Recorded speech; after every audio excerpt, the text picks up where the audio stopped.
me doing a top 10 hip hop producers of all time. So here it is. Honorable mention first, Juicy J. And you wonder why 3 6 Mafia's and Juicy J's beats were so hot, because he was producing them. I personally don't think he has enough impact to be in the top 10. But you know, the Migos, you could argue, kind of whoever they get, it's like they're trying to like do 3 6 Mafia flow beats. They're just budget 3 6 Mafia. They're just budget 3 6 Mafia trying to with the mix with Eminem. Mix with budget Eminem. Cause like doing the whole fast rapping thing. Number 10, I would have to have. I'm gonna go with Pete Rock. You know, he's had some hard hitting beats. You know, you feel me? But you know, I think only one reason why he's not higher, you know, he has some like, he's worked with, you know, Cameron. You know, Cameron is also up there. You know, Cameron has impact on the genre and stuff. But like, not as much as my top 10, I would say. You know, he's definitely honorable mention too. Like with Pete Rock, it's like, made, you know, have some really hot beats, you know. But he like when was the last Pete Rock beat where we were like, wow?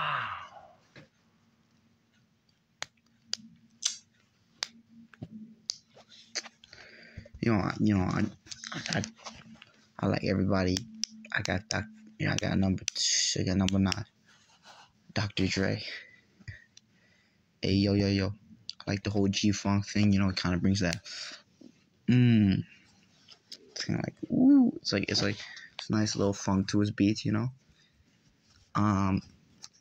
He signed artists like The Game and Kendrick Lamar who are kind of whack to me, and J. Cole, whack. So it's like, and then you know, I just don't think have the best beat selection. So some of the beats that he produced for them were like, even Eminem kind of has some iffy beat selection at times. So it's like he doesn't always get artists that are like necessarily the best at picking beats for him. 50 Cent was picking some hot beats by Dre. You know, like Eminem. You know, there was some hot beats. You know, Dre he made his contributions. I like the G-Funk sound. For, you know, for how much I'm influenced by Kanye, you would think he'd be higher, but he's number 8. Yeah. You know, I like how he, like, you know, his sampling got more dynamic. But when you really think about it, like, you know, like beats like Water, and a few of them, like, where the beats were just kind of, they weren't bad producedly. They were just, he made a few hollow beats, especially off the Jesus is King and like, some of Donda and Ye. Donda 2 was like, then you got like beats off Graduation and I wonder to find your dreams come true. Like, yeah, he's created magic plenty of times. He has a few hollow beats, but not many, and he certainly made his impact on the genre. Number 7 is RZA. I said this in my Wu-Tang Clan members ranking. I felt like his beats kind of fell off after Iron Flag, that Wu-Tang Clan group album. Yeah, so it's like certainly made some hard hitting, like raw, gritty drums. Just hit the bass. It's just a lot of bass. You know, it's very like gritty, very street like. It's very energetic. Its beats were hip hop as fuck. But he probably would be a bit higher if his beats didn't decline kind of after like what, 01.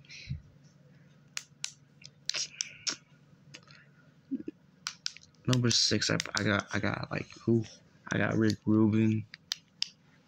You know, he kind of brings this like rock and roll slash kind of metal um, side to his beats. You know, that's cool. That's cool. I dig. You know, I kind of dig the sound that he goes with, but it's like same time it's like you know, he's done some beats for like Ed Sheeran and Adele, so it's like he's really consistent, but like he's made some beats where I'm like he's made a few sleepy stuff, but you know, he's made some like a lot of iconic songs. You can just look up all these producers and you're like, whoa, did they produce that? You know. Number 5 is Timbaland. Missy Elliott, you know, Aaliyah, you know. I remember those, yeah, weren't they like, yeah, those were like the trio of like the 90s, like the power trio. Timbaland, right? Like Timbaland is, kind of has this like clap, like, it's like this clap to the beats. In TLC, you can kind of see inspiration from, or I don't know if he did some of the beats or something. Like they're very futuristic, kind of R&B-ish. You know, a lot of clap drum tool. The only issue why he's not like higher is like, you know, didn't he? I know he did a few beats for Blueprint 3, and they were kind of they were kind of out of line with like the whole feel of that project. They weren't hitting. You think, oh, futuristic, trying to sound futuristic album. I think Timbaland sounds like a good idea on paper. It was not executed well. That's the only thing I can fault Timbaland for. Other than that, he's got like this.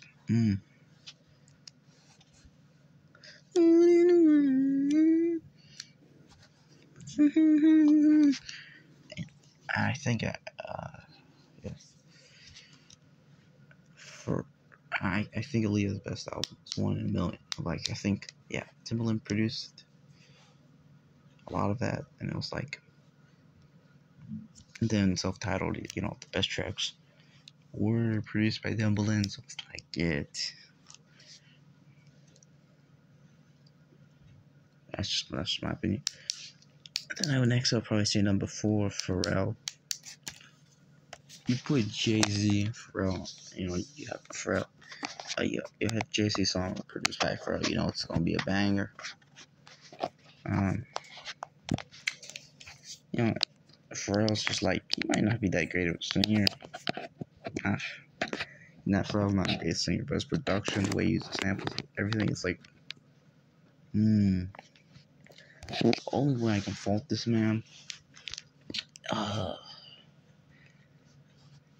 is one thing. He produced some beats off of Mr. Morale and the Big Steppers, which were just kind of, they were whack. They whack beats. Number 3, Madlib. Produced some stuff off of Mad Villainy.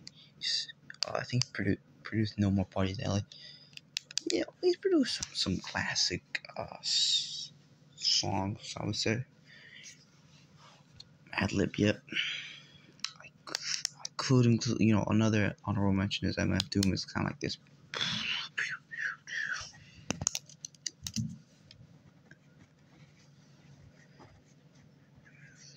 MF Doom would certainly also be an honorable mention. I don't, you know, Madlib, certainly I felt like he made his impact on the genre in terms of production. He made his production on the genre more visible. You know, it was like, damn, like the production was, it's crispy, it's good. But like you're not you're not like DJ Premier. You're not Jay Dilla. Number two, I got DJ Premier Promo. Promo is doing that like boom bap. Nas, right? Like Nas is like, I think a lot of songs that a lot of folks say are classic Nas records, classic Nas joints were produced by Promo. And like not just, he didn't just do a lot of Nas joints, he did like a lot of songs.